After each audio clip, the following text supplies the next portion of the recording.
Welcome to a preliminary video for a proposed Panzer Corps II AO-Redone 1939 campaign. It looks as though the voting is trending positive towards the series, and at present the voting is 83% positive, 6 votes in, 1 EU, wait for EU5, the rest want a AO-39. Okay, let's get into some proposed changes that I'm going to make to the base mod. And I'm not going to code in any mod, but I'm going to be manually changing the hero mix and having ChatGPT choose a random hero for me.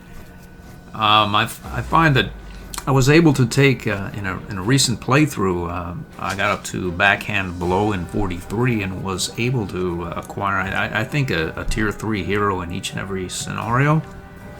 And it's overpowering, and it was still challenging because there's a lot of units or whatnot around, and with the AO-Redone mod, the scenarios are buffed.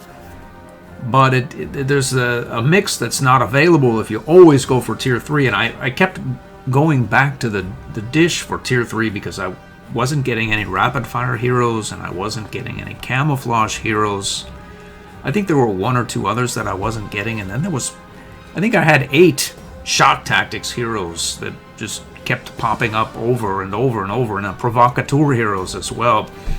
I finally threw up my hands and said, you know what, there will be no more than 2 Provocateur heroes, and I think that's probably a good policy for this playthrough as well. We're going to limit the number of Provocateurs to 2, and we're going to limit the number of heroes a hard cap as opposed to sort of roughly of 1 hero of any given tier, weak, mediocre, or strong. There'll be no repeats in any given year. So if you go to tier 3, you won't get 2 Provocateurs or 3 Provocateurs and 1, I don't know, envelopment hero or something. You get 4 different heroes, which will allow me to sort of dip my hand into the tier 2 heroes, which are useful, let's say Tank Killer, Butcher, Crippling Blow, etc., that are useful there, that I wasn't really able to acquire with tier 3 only. Let's take a look at the heroes and see what happens. Alright, let's get to the heroes and the tiering. We have the base mod gives us weak, mediocre, and as well as strong categories here. I'll be frank that in the playthrough I just did up through, say, 43 backhand blow, I was able to take a tier 3 hero each and every time. It actually was both positive and negative in that there's some tier 2 heroes that are very nice to have: a fast rebase, phased movement, Tank Killer, Crippling Blow. They can all be had by Killer Team, but there's some luck involved there. And then Exterminator is always nice for De Gaulle. I was having actually trouble finishing the unit off. I had to pin him with a shock tactics unit at Epsom, just sort of have an artillery just bombard him each and every turn so he couldn't wreak any havoc with my airfields and rain and whatnot.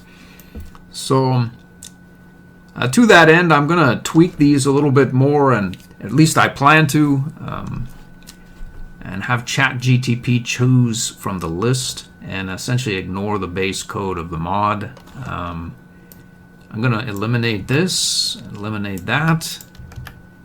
I'm going to eliminate that as well. And let's see, we'll do this away. Fierce fighter, learns from mistakes, no surrender. That's all good so far. All right, good for us. It's a nice trait, but we'll keep it for NPCs and Japanese tank heroes. Double support, I think, is actually a negative. Runs you out of ammunition, and it actually you can completely kill off a unit, but then inevitably maybe another one comes, and then you spend 2 more rounds, like say an anti-air unit, and then you have none, and then the rest of the 20 planes come and wreak all kinds of havoc. Whereas if you don't have a double attack and you only just pop off once, they know that you have a potent anti-air in the area, and then they see it and don't come and look elsewhere or just don't do anything. So that double support is double negative, as in a bad hero, and I don't want. So let's see, low profile. Yeah. This phased movement is a brutal hero, or brutal trait. It does what double move does, only as many times as you care to move. Like if you had a unit that moves 17, like a 109Z, it's a times 17 move as opposed to double. And double move also allows you to fast rebase, as does phased movement. So phased movement is both fast rebase and double move plus plus plus, as well as a phased movement thing. So we're going to move that from tier 2 up to tier 3. And then Survivor is not going to be a thing. We'll get that via the hard way, or not at all. Everything else looks to be in order. So let's see, it's good. Everything here, the top tier stuff looks in order. We're going to have only a maximum of 2 Provocateur heroes in any given campaign.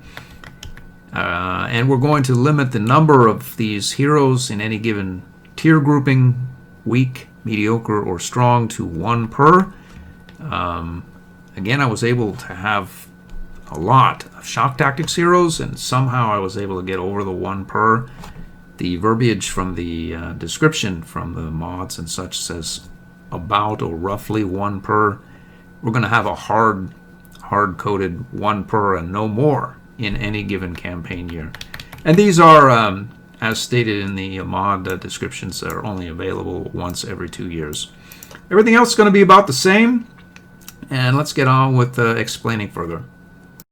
Oh yeah, before moving on, one thing, the artillery changes to these mods certainly make the game more challenging. I'm not really sure that to my taste. There's nothing that I really can do or care to do about the 21 centimeter thing not being able to move and fire or have any sort of support mechanism, anti-tank or artillery. So I just simply won't use them. But the 15 centimeters and any other artillery piece that would otherwise have artillery and anti-tank in the base game, I'm going to give myself a free hero and mate it or slave it to that particular unit. It won't be usable elsewhere, but it will give the artillery piece, specifically 15 centimeters, both artillery and anti-tank support. I think the change was made so you can't cluster them together and have like 4 or 15 centimeters that are wander about just making themselves essentially immune to enemy consultation. I really have plans to run 1, if any, artillery after a while. I much prefer the air game. I think it's more efficient. They tend to get beat up less and can go much further. With that having been said, let's start the game and see how far we can get. All of this will be irrelevant if, of course, everything is voted down, but who knows, So we'll go 10% randomness, we'll go unlimited, you never know. Trade points we'll leave at the base of 2. Although I think maybe I'll give myself an extra 2 in honor of deducting some 46,000 prestige or thereabouts. So there it is. We'll take the extra 2 because it's very challenging to get something other than tier 3 heroes. At least it had been in my playthrough that I just did a few days back. So there's a 56,000 save. We're going to deduct that or make that 10k so that I can't buy 11 or whatnot tier 3 heroes without even gaining any prestige going forward. So we have a slow modernization, and I have quite a reserve of 15 centimeter parts, so I can take the denied artillery and carry on at least, I'm sure, through 39. I think I have 160 15 centimeter parts. That gives us a lot of points, and I mean a lot of points here, 9 to be exact. We'll take Master Blitzkrieg, force concentration, meticulous planning, perimeter control. Killer team, that leaves us 2 more even. What do we want? Let's see. I think that it's going to be... Take trophies of war. That would give us a lot of prestige. Almost in the... Let's take it. Let's take it. Let's do it.